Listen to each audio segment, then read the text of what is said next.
Welcome back to the deep dive. You know, we've had requests to really dig into the actual cost of chasing the American dream when all the normal doors are shut. Yeah. So today, we're diving deep into a source that feels less like a story and more like, well, like a survival guide.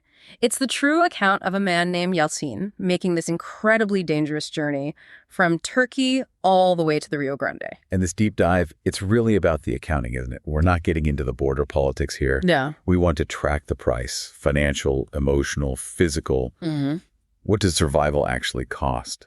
What does resilience look like in dollars and cents and days lost? Especially when hope is basically the only thing you have to offer up front. Exactly. So our story starts in Turkey, Tekirdağ province, in an industrial city called Çerkezköy. Yalçın's a factory worker there. Mm-hmm. And the sources describe him as just drowning. Crushing inflation, this constant fear that his kids are going to have lives that are smaller and harder than his. Just this quiet desperation. And right away, that dream, that hope for something better, it slams into reality with a price tag. The smugglers quote him $12,000 for the jerky. $12,000. For a factory worker in Turkey, what does that even mean in real terms? It's astronomical. The sources suggested something like 2.5 years of his entire salary, maybe more. Wow. So it's not like dipping into savings. It's mortgaging your whole life on a maybe. So the dream doesn't even start with hope. It starts with this impossible debt right out of the gate. How could he possibly raise it? Well, that's the thing. He couldn't. And that leads to the first real tragedy here. Yalçın kind of accepts he has to stay. Okay. But his father can't accept it. He makes this incredibly difficult decision. He decides to send Yalçın's younger brother instead. Oh, no. How young. Barely 18. The source describes him, quite sadly, as knowing nothing of the world's cruelty. And the father has to raise the money for him. Yes. The source calls it a humiliating pilgrimage of debt. It's just heartbreaking. Going to shopkeepers, relatives, anyone. Begging, borrowing. Just to scrape together the down payment? Right. The down payment and a plane ticket. And crucially, not to New York or somewhere like that. The ticket is to Mexico. Which tells you something about the route. It tells you everything. This signals they're using Sebekesseler. That's the Turkish term. These aren't just local guides.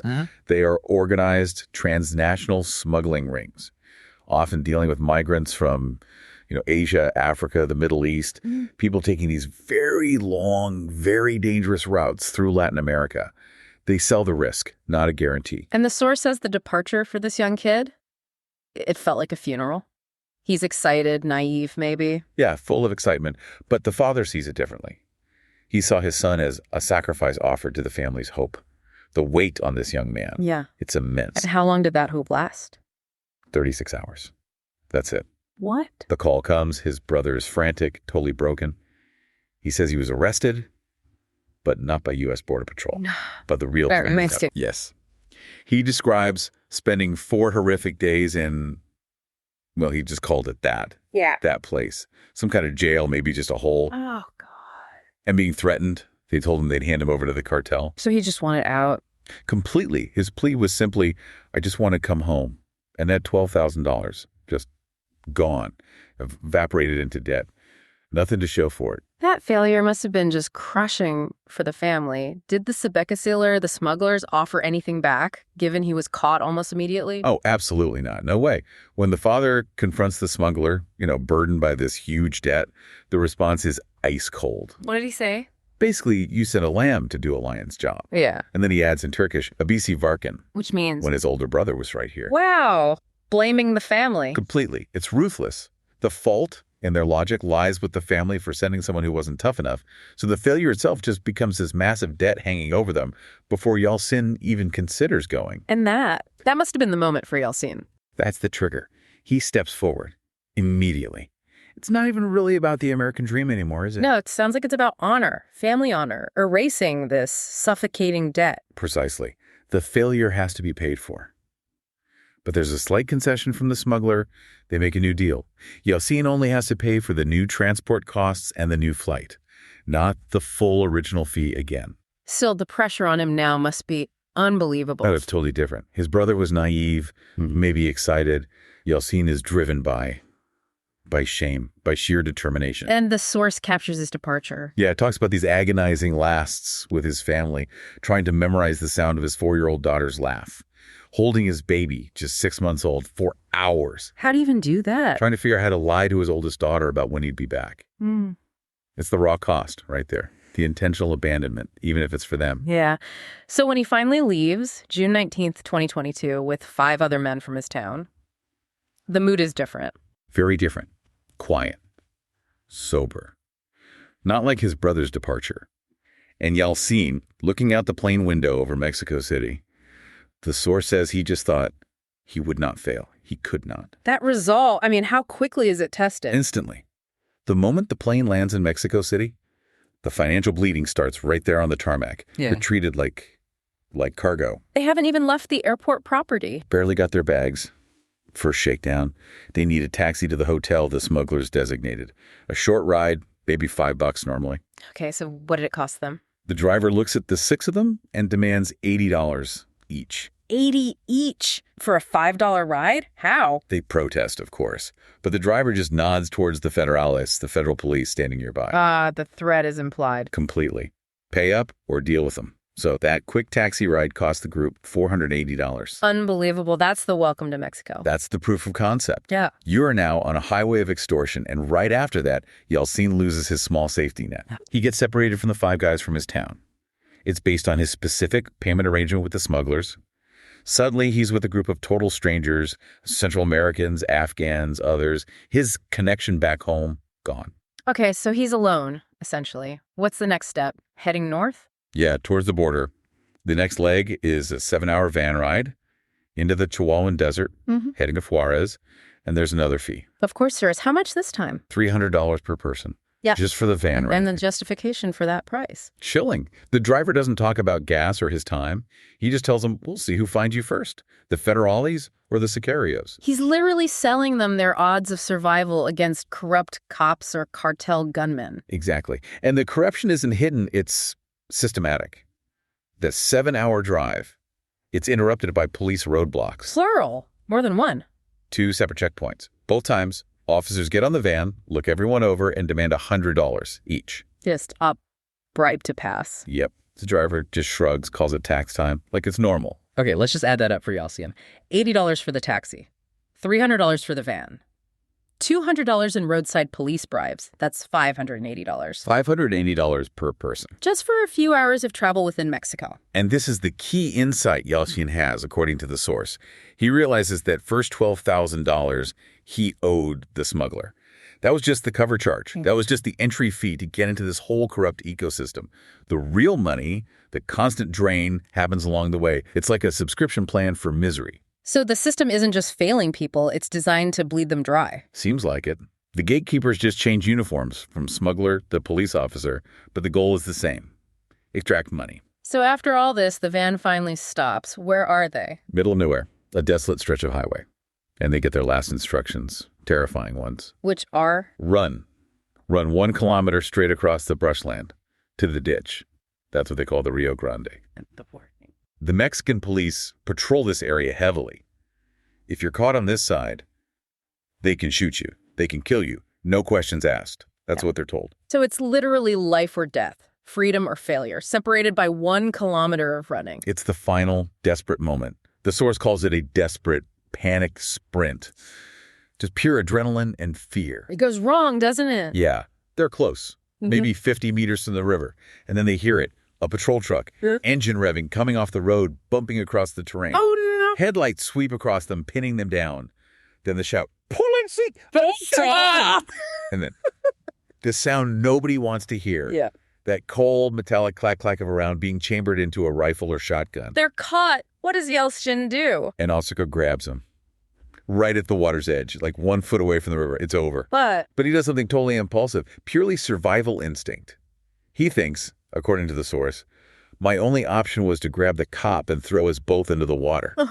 seriously? Yeah. He tackles the cop. He uses his weight, grabs the officer, throws them both off balance, and they crash together into the Rio Grande, into the mud, the swift current. And he gets away. He manages to scramble, crawl up the opposite bank, American soil, covered in mud, gasping for air, totally exhausted. He just collapses. Wow. Rolls onto his back, looks up at the sky, and takes what the source calls the first clean breath he had taken since leaving Çerkezköy. He made it. across the river anyway. But that's not the end of the ordeal, is it? That's just phase 1 complete. Not even close to the end. Now comes the American welcome. And it's a different kind of challenge. It's all bureaucratic efficiency mixed with what the source calls ritualistic humiliation. Meaning? U.S. Border Patrol rounds them up pretty quickly, takes them to a room, orders them to strip. And at Undonma, Yalçın recalls the phrase. Stark naked. Yes. And then they're sprayed down, head to toe with some kind of cold antiseptic spray. Okay. And then detention? Then detention. First, 6 days in a Texas holding facility. Cold. Yalçın uses the Turkish word kozus to describe it. What does that imply, Kujers? It means like barracks or mass housing, often used for places like prisons or military barracks, sometimes with grim connotations. He saw this Texas cell as just a cleaner, colder prison. And the conditions? Surviving pretty much only on apples and water. Yeah. He said the acid from the apples was just eating at his empty stomach. 6 days of that. That's debilitating. But it gets worse. Then comes the transfer. And this part, the source, really emphasizes the dehumanization. He and about 30 other men are shackled. Shackled how? Wrists, waist, and ankles. Like criminals, he said, and the journey itself is brutal. What did it involve? A 6-hour bus ride, fully shackled. Then a 4-hour wait on a military tarmac. Just sitting there, shackled, baking in the heat, no water provided. 4 hours in the heat, no water. Yeah. And then they're loaded onto a cargo plane for another 6-hour flight. Still shackled. That sounds like torture. He says at that point he was just cursing himself, asking, why did I leave my children for this? Where did they end up? The Louisiana Riverbend Detention Center. That's where the chains finally came off. But relief is temporary. He's now trapped in what the source calls legal limbo. Just waiting, counting the days. How long was he held there? 187 days. 187. That's over 6 months. More than half a year in detention after everything he'd already been through. By irony, it's just... It's overwhelming. Survives the smugglers, the corrupt cops, the river, only to be locked up by the very country he risked everything to reach. Yeah. And after those 187 days, finally, a judge grants him bond. Okay, some hope. But bond means money. How much? $10,000. $10,000. It's like the numbers just keep getting bigger. First $12,000 to start, now $10,000 to get out of detention. It mirrors itself, doesn't it? Yeah. And back in Turkey, this triggers what the source calls the second great sacrifice. His father again. His father again. Described as shamed but resolute, he has to find this impossible sum again. How does he do it this time? He sells his wife's gold, which, in Turkish culture, that's often a family's main financial safety net. A huge sacrifice. And he sells his own car, described as small and broken down, but it was his. The family basically liquidates everything they have left. They paid twice, once to start the journey, once to end the captivity part of it. So the bond is paid, Yalçın is released. Finally, on a cold winter day, he walks out with literally nothing but the clothes he's wearing and a future court date. But he's free. And that's where the American chapter really starts, the chance to build something. Exactly. And the source jumps forward years later. And we see the triumph. Who made it work? He did.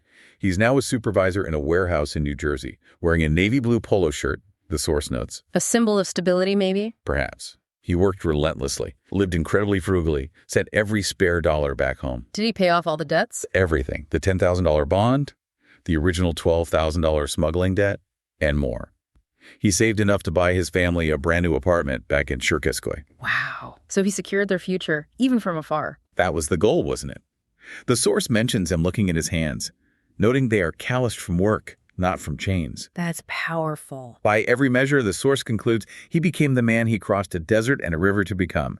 He paid the price, and somehow he won. When you add it all up, the journey is just staggering. That initial $12K debt that started it all, which was for a failure, then the transit costs, the bribes, over $500 right there. Easily. And then the final $10,000 bond just to get out of detention. We're talking, over $22,500 in just direct payments, not counting lost wages, the sheer human cost. Or the 187 days he lost in detention. Exactly. And that's the core finding from these sources you sent us. The American dream for people like Yalçın, it's not some freely offered opportunity. No, it's a transaction, a brutal, expensive transaction. Paid for over and over. With dignity, with freedom, with time, and with huge sums of money extracted at multiple points. From the smugglers, the smuggler, to the corrupt police in Mexico, and even, you could argue, the judicial bond system here in the U.S. It's a whole global network profiting from desperation. So Yalçın's success story, it's almost less about the opportunity America offered and more about his own unbelievable resilience against these predatory systems. I think that's fair to say. His sheer will seems to have overcome the economics designed to break him. Which leaves a really powerful question for you, our listener. If the real gatekeepers to this dream aren't statues or official immigration offices, but smugglers, corrupt officials, bond agents, how much of that exorbitant price is actually built into the system itself, maybe even intentionally? And what does Yalçın's story mean for the millions who don't have access to $22,500 or maybe lack that same extraordinary level of resilience he somehow managed to find within himself? What happens to them? A lot to think about there, a really necessary deep dive into what sacrifice truly means today. Thank you for exploring the source material with us. Yeah, thanks for joining us. We'll catch you next time on The Deep Dive.